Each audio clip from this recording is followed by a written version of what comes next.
Hey, welcome to the Danger Zone. It's Ashley. All the pictures in my video were found on a public domain and the full disclaimers down below.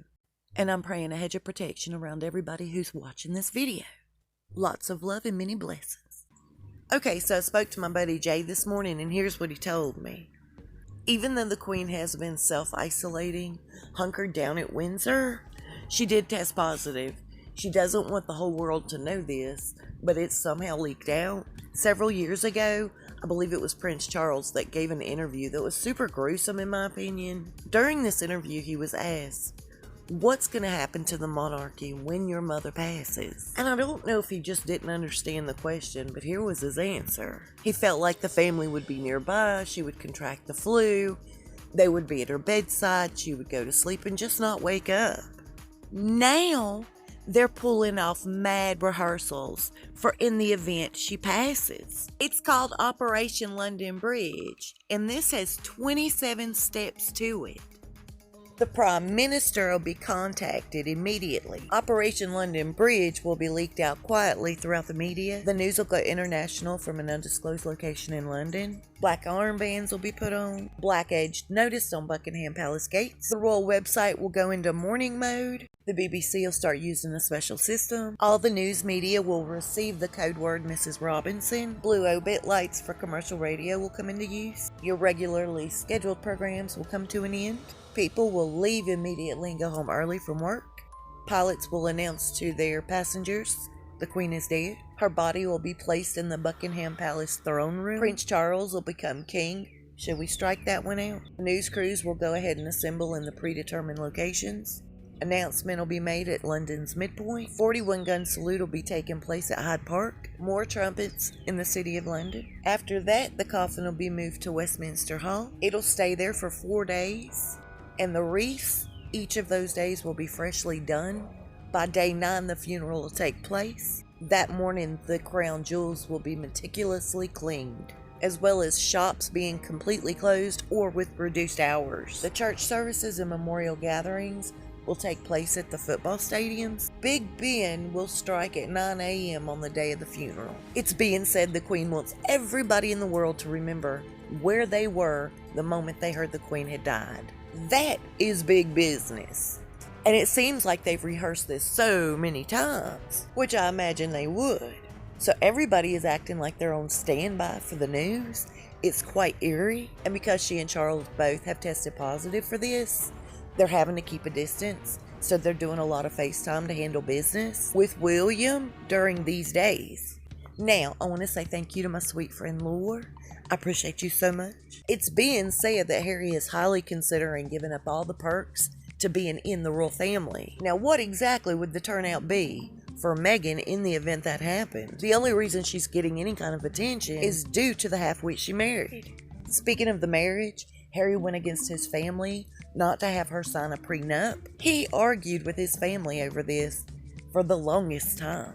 There is no prenup when it comes to Harry and Meghan. She did, however, have to sign a thick contract regarding she would not have legal right to any of the royal family's property. So the only thing she can go after is 50% of everything Harry has. Is that why it was important for them to go ahead and move to California? Initially, her excuse for leaving so quick was for the fact that she needed to start her work on April 3rd for Disney. But now she's using a different excuse as to why it was so important for them to haul butt out of Canada really, really fast and get to California. That was so that she could hurry up and be with her mother during this crisis. But wait, isn't she the one that came out and said that she and her mother weren't very close at all? During the entire time that she was over in Toronto shooting Suits, she spoke to her mother twice and seen her once. That was within like a couple of years period. Even though they're not close, she sure has padded her mama's pockets with taxpayer money. I honestly feel like Doria knows every bit of Meghan's plan. Remember when the Queen invited her to Christmas? She turned down the invite.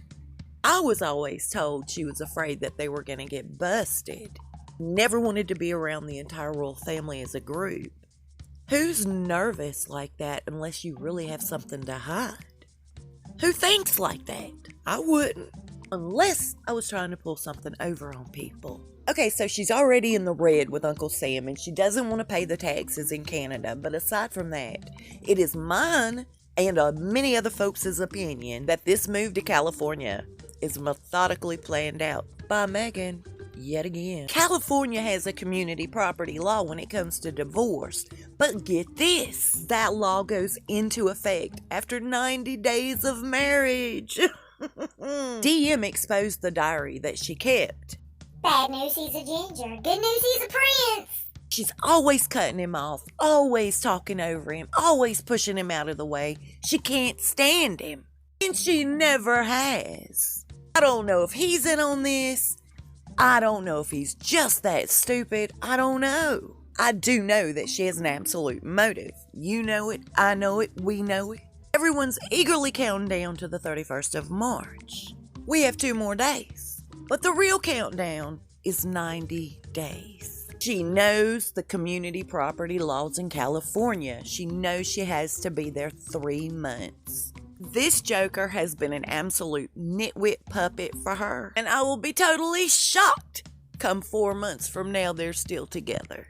I would love to know your opinions. Is this the reason they're there? Okay, so Mr. Markle is coming out and he's starting to talk more and more, but here's the thing I'm kind of upset over. Remember a couple of months back, he gave Meghan an ultimatum through the press. He told her, hey, look, you're going to either contact me and we're going to talk about some things, or every 30 days like clockwork that I haven't heard from you, I'm going to spill a secretive fact.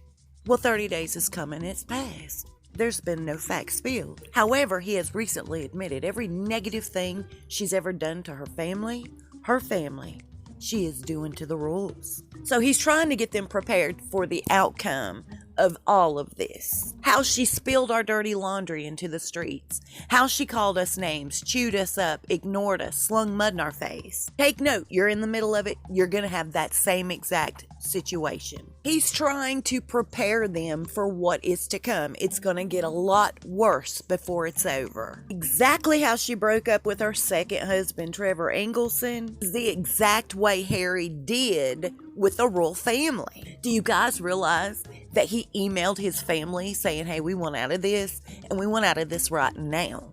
And do you realize as soon as his finger hit send for the email, he blocked off all communication with his family? That is so spineless, you guys. Well, I'm counting down 90 days, okay? And like I said, in 4 months, I want to see where they're at. Now that the Queen has tested positive, all of the sudden, we're bringing Archie most definitely to Balmoral this summer. These 2 people are some dirty dogs. That's all I got to say. I am praying for each and every one of us. I hope you have the best of blessed days. I'll see you soon and we'll talk fast. Y'all stay safe and be blessed.